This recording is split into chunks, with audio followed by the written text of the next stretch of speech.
তুমি কি করতে চাও? ইট ঝুলিয়ে রেকর্ড করতে চাই। এটা তো আমিও করতে পারবো।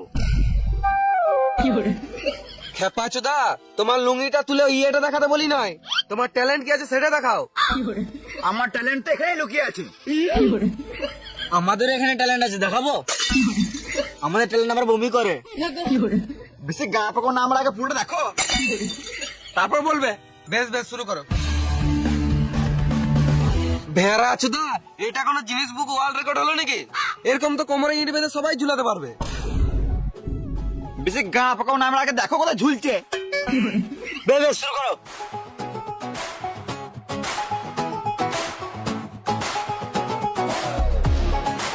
এটা আমার টুনটুনে ঝুলছে, গা পাকামো নয়। মানুষ জিনিস বুকে ওয়ার্ল্ড রেকর্ড করার জন্য কত কিনা করছে। এ তো রেকর্ড করার জন্য টুনটুনিতে ইট ঝুলে নিছে। এইসব ট্যালেন্ট লাখে একটাই পাওয়া যায়।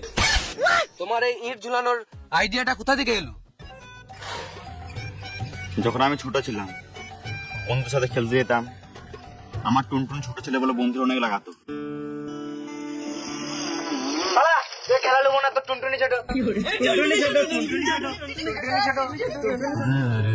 আমার অনেক সেদিন থেকে অনেক খারাপ লাগতো। তারপর আমি সিদ্ধান্ত নিলাম যে আমি টুনটুনি বড় করবো। কিন্তু কি করে করবো? তারপর মাথায় আইডিয়া এলো যে আমি ইট ঝুলিয়ে টুনটুনি বড় করবো।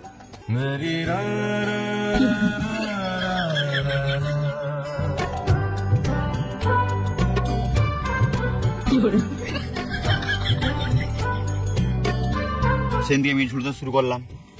তারপর আমার টুনটুনি বড় হতে লাগলো। ওই দিন থেকে বন্ধুদের অনেক জ্বলন হতো। তারপর বন্ধুরা ট্রাই করতে লাগলো টুনটুনি বড় করার জন্য, কিন্তু কেউ পারতো না। কারো কারো টুনটুনি ছিঁড়ে যেত, কারো কারো বালও ছিঁড়ে যেত। ও সরি, ছোটবেলা কারো বালি বেরোয় নাই। সেদিন থেকে আমি ভাবলাম যে এটাই আমার ট্যালেন্ট, আমি ছাড়া এটা কেউ করতে পারবে। বাহ বাহ, সুপার ট্যালেন্ট, গাঁট ফাটা একদম। মানুষের ট্যালেন্ট কোথায় কোথায় লুকিয়ে থাকে। তোমার ট্যালেন্ট একদিন নিচে ঠেকে যাবে।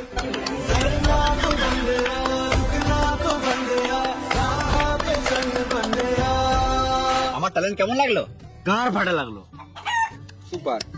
আমাদেরকে বুঝলে এরকম টুনটুনিতে ইট ঝুলাতে হবে। ঠিকই বলেছেন, নাহলে আমাদের বউ থাকবে না। এবার আমি কি করব? তোমার অনেক এনার্জি নষ্ট হয়েছে, তুমি বাইরে গিয়ে টিফিন নিয়ে নাও। তোমাকে পরে ডাকা হবে।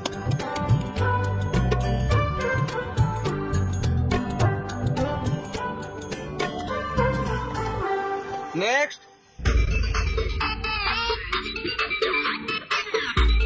তুমি কি করবে? রেকর্ড করব।